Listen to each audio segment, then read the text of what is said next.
Hedon itu secara umum biasanya didefinisikan pandangan bahwa hidup ini untuk senang-senang. Jadi pandangan bahwa nilai yang namanya kesenangan itu yang paling penting dalam hidup ini. Jadi kalau ada orang bilang misalnya, urip pisan kok sumpek, yuk seneng-seneng yuk. Itu sebenarnya ideologi semacam ini. Jadi alasannya itu disebut hedonisme itu. Kata-kata hedonisme itu ya dari bahasa Yunani, hedonismos, yang akar katanya hedon. Itu kesenangan. Jadi seorang hedonis itu orang yang hidup pokoknya nyari seneng saja, tidak mau tidak seneng. Nah, dan itu nanti luas definisinya. Tidak sesederhana kita mendefinisikan bahwa ini hanya orang yang ingin foya-foya saja. Apa ada orang itu yang tidak ingin senang hidupnya? Pak, saya ingin hidup nyari susah, gitu ya tidak ada. Secara fitri orang itu ya nyari, ingin hidup itu senang. Hanya saja nanti definisinya tentang senang, jangkauan kesenangan yang dia inginkan mungkin beda. Jadi itu akar katanya. Nanti ada lawan katanya. Kalau hedonisme itu lawan katanya hedonfobia. Hedonfobia itu kebalikannya anak-anak hedon ini. Kalau hedonfobia itu orang yang takut dengan kesenangan. Mungkin ada ya orang yang kalau pas seneng-seneng dia malah khawatir. Wah, ini aku lagi seneng ini, biasanya sebentar lagi susah ini, karena hidup ini muter. Jadi dia tidak bisa menikmati. Waktunya bahagia dia malah sedih. Kenapa kok sedih? Pak, setelah bahagia itu kan biasanya kesedihan, Pak. Jadi saya tidak terlalu bisa menikmati seneng-seneng ini, karena pasti nanti hasil akhirnya ya nanti sedih lagi. Yang lain ketawa dia nangis. Atau kalau ada teman-temanmu ketawa, wah kamu ketawanya keras sekali, ingat-ingat saja nanti sebentar lagi mesti nangis. Nah, ada kan yang pakai teori itu. Ini jenis hedonfobia. Atau ada orang yang memang tidak bisa ngalami seneng, namanya anhedonia. Anhedonia itu orang yang tidak bisa senang. Dia tidak peka terhadap kesenangan. Jadi misalnya, wah, sampean itu juara loh, mbok seneng tuh. Oh iya toh, juara itu harus seneng ya. Nah, itu anhedon namanya. Jadi orang yang tidak bisa ngalami seneng. Nah, ya mungkin pakai bahasa agama, mungkin orang yang sulit bersyukurnya. Hari ini mungkin banyak juga orang yang tipe-tipe anhedon ini. Jadi hidupnya isinya tiap hari mengeluh saja. Dapat kenikmatan apapun dia sambat. Ah, ini kenikmatan tidak hakiki. Ah, ini duniawi saja. Ah, ini sementara saja. Ah, ini pokoknya sambat terus. Jadi membaca hidup ini dari sudut negatif. Kebalikan ekstrimnya yang hedon. Kalau yang hedon ya moco urip iki pokoknya tujuannya seneng-seneng. Ngapain sih susah-susah? Ayo seneng sajalah. Ah, itu anak-anak hedon. Baik, jadi secara definisi itu. Kategorinya nanti ada dua. Ada namanya hedonisme psikologis, ada namanya hedonisme etis. Jadi hedonisme psikologis itu punya pandangan bahwa yang mendorong manusia melakukan apapun ada dua sebenarnya. Ingin mencari kesenangan dan menghindari tidak enak, tidak nyaman. Sebenarnya cuma itu. Teman-teman malam hari ini hadir di kajian ini, itu kan ingin mencari yang teman-teman inginkan dan membayangkan kalau sudah hadir di sini terus senang. Jadi yang menggerakkan itu selalu saja, kata hedonisme psikologis itu, motif ingin senang. Teman-teman melakukan apapun, itu tujuannya pasti ingin senang. Atau menghindari susah, menghindari sulit. Nah, itu yang membuat nanti, misalnya ada mahasiswa kok waktunya tugas presentasi kok tidak masuk. Nah, itu manusiawi. Kenapa? Dia menghindari sulit. Jadi ingin seneng menghindari sulit. Wah, ini waktuku presentasi ini saatnya pamit ini Pak, mohon maaf ada tabrakan Pak, kesulitan, ban saya bocor Pak, dan lain sebagainya. Loh, itu fitrah sebenarnya, orang itu ingin menghindari sulit, menghindari tidak enak, menghindari tidak nyaman. Wong masuk ke sini saja tadi mungkin rebutan, mungkin ada yang nyari sendenan, ada yang nyari sudut kira-kira nanti kalau selfie bisa pas, enak. Ada yang nyari macam-macam motifnya. Semuanya apa? Ingin seneng versi masing-masing. Jadi yang menggerakkan manusia, kata hedonisme psikologis, itu motif ingin senang atau menghindari susah di segala levelnya. Jadi alasan bisa dibikin belakangan. Kita bisa berlindung di balik aneka ragam dalil, aneka ragam argumen, tapi intinya kita nyari yang membuat kita seneng, enak, nyaman, dan menghindar dari yang membuat kita tidak enak, sulit, susah. Ini namanya hedonisme psikologis. Jadi secara psikologis manusia itu begitu. Jadi kalian nanti melakukan apapun, itu pasti kalau dicermati target akhirnya adalah ingin senang, apapun itu, atau menghindari susah. Nah, yang kedua ada namanya hedonisme etis. Kalau hedonisme etis ini ya nanti jadinya etika, sistem moral. Kalau dalam hedonisme etis itu berarti pertimbangan baik buruknya sesuatu itu dilihat dari menyenangkan atau tidak. Makanya namanya hedonisme etis.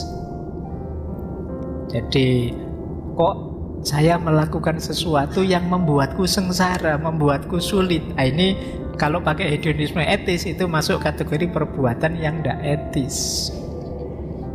Jadi perbuatan etis itu ya perbuatan yang menyenangkan kita atau menjauhkan kita dari rasa tidak enak, dari rasa sakit. Berarti apa? Lakukanlah segala yang membuatmu senang dan jauhilah segala yang membuatmu susah. Itu saja rumusnya hedonisme etis. Jadi Pak, berarti orang tidak boleh sholat Pak, tidak zakat. Loh, zakat saja, sholat saja. Kalau itu membuatmu senang, lakukan itu. Rumusnya sebenarnya cuma itu Pak. Berarti kita ingin senang-senang sendiri Pak, tidak baik pada tetangga. Loh, kalau baik pada tetangga menyenangkanmu, ya lakukan saja. Orang itu nyari senang. Entah rumusnya apa, cari yang paling menyenangkanmu. Oh, itu nanti ini yang membuat nanti beda-beda, ada beda pandangan tentang yang namanya kesenangan. Tapi intinya lakukanlah yang membuatmu senang saja. Kalau kamu ingin bahagia, hindari yang membuatmu susah. Ini rumus dasar dari hedonisme etis. Nanti kata hedonisme etis itu segala perbuatan itu sebenarnya ada dua nilainya. Ada nilai intrinsik, ada nilai instrumental. Nilai intrinsik ini nilai yang hakiki. Kalau nilai instrumental ini alat saja untuk nilai yang hakiki tadi. Misalnya kata kelompok hedonisme itu satu-satunya nilai yang intrinsik itu kesenangan. Sementara nilai yang lain itu instrumen. Jalan saja, alat saja untuk menuju kesenangan. Misalnya HP ini kan alat untuk saya senang. Ada banyak hal yang menyenangkan saya dari HP ini. Berarti nilai HP ini sebenarnya nilai instrumental.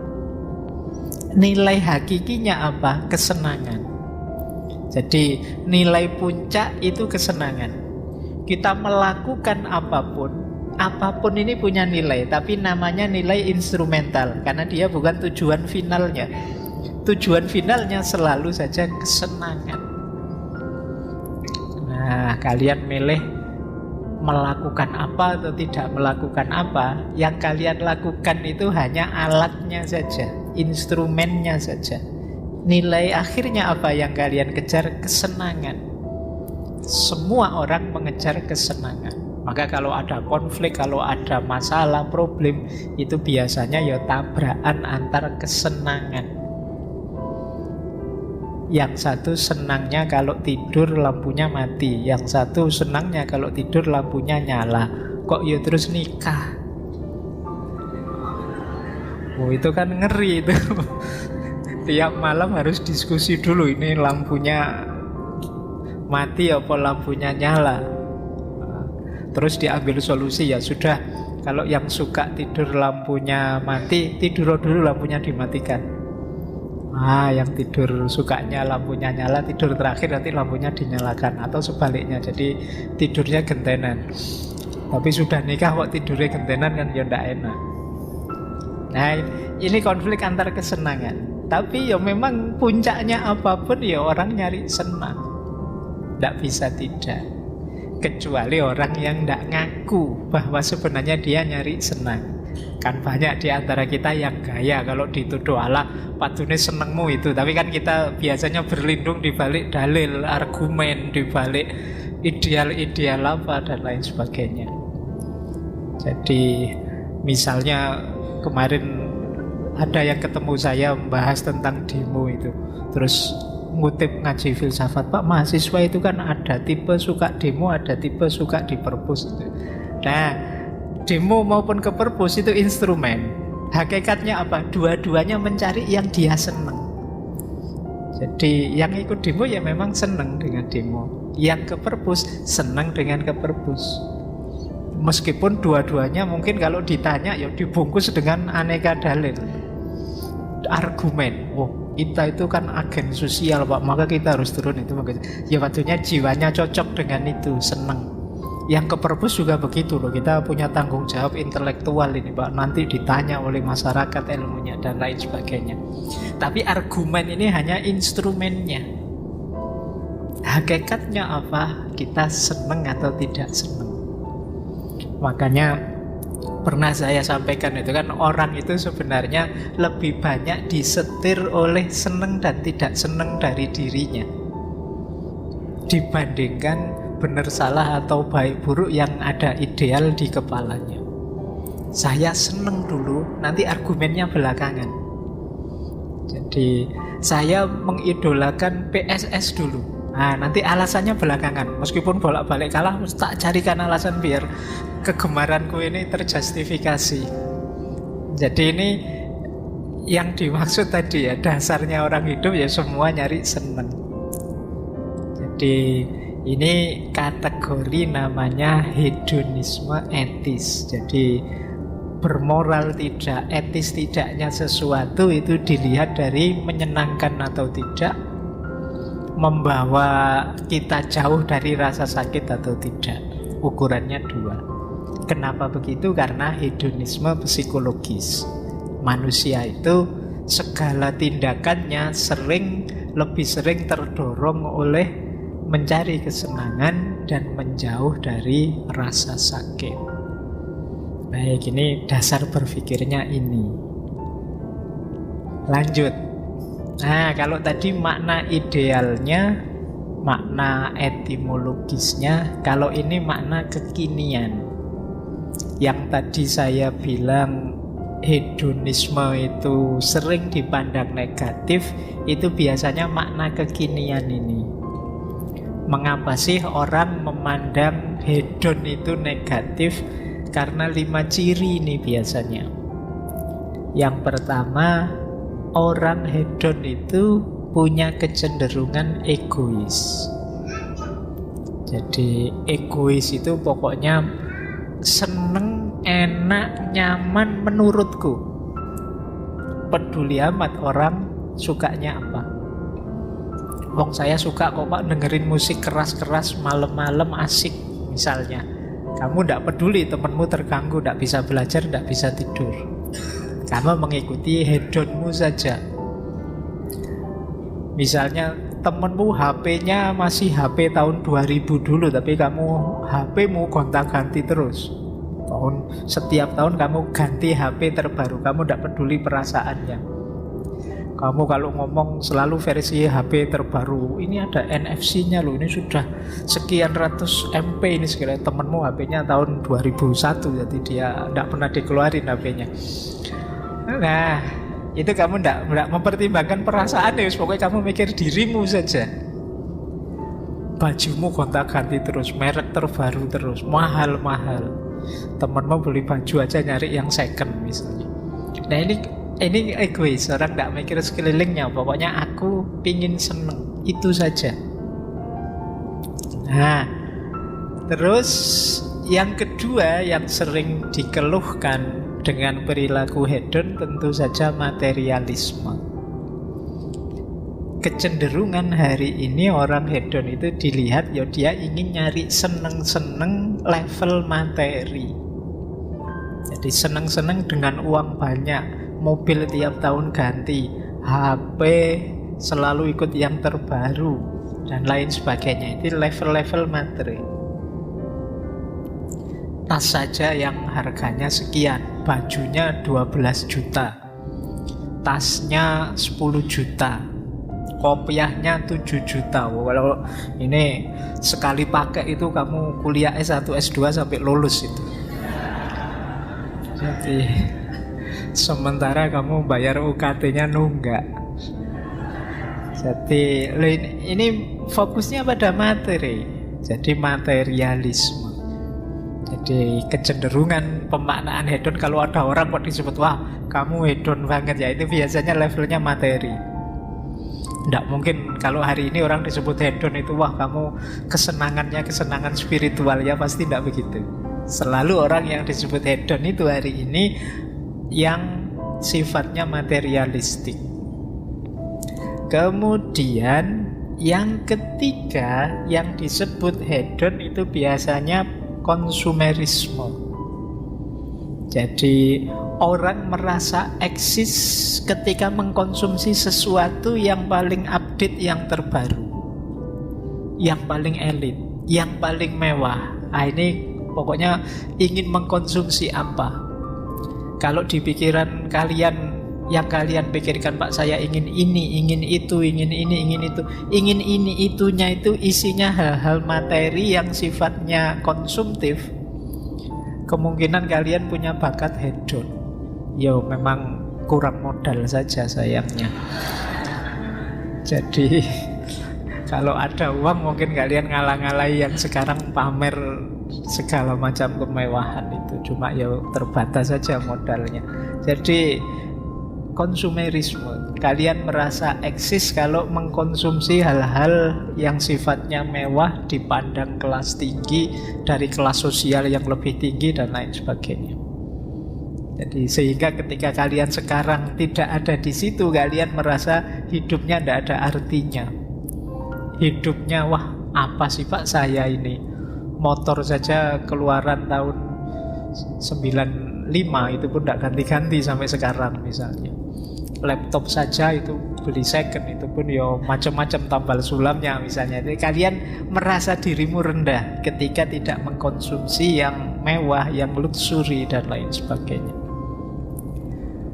Kemudian yang ketiga ekstravagan. Ekstravagan itu mungkin makna mudahnya boros.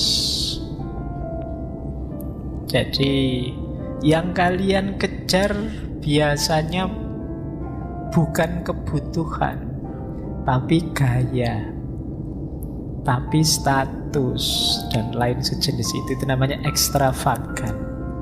Jadi orang hedon itu ya tidak cukup punya, kadang-kadang HP tahun ini dan tahun depan itu selisihnya tidak banyak, cuma beda sedikit saja misalnya.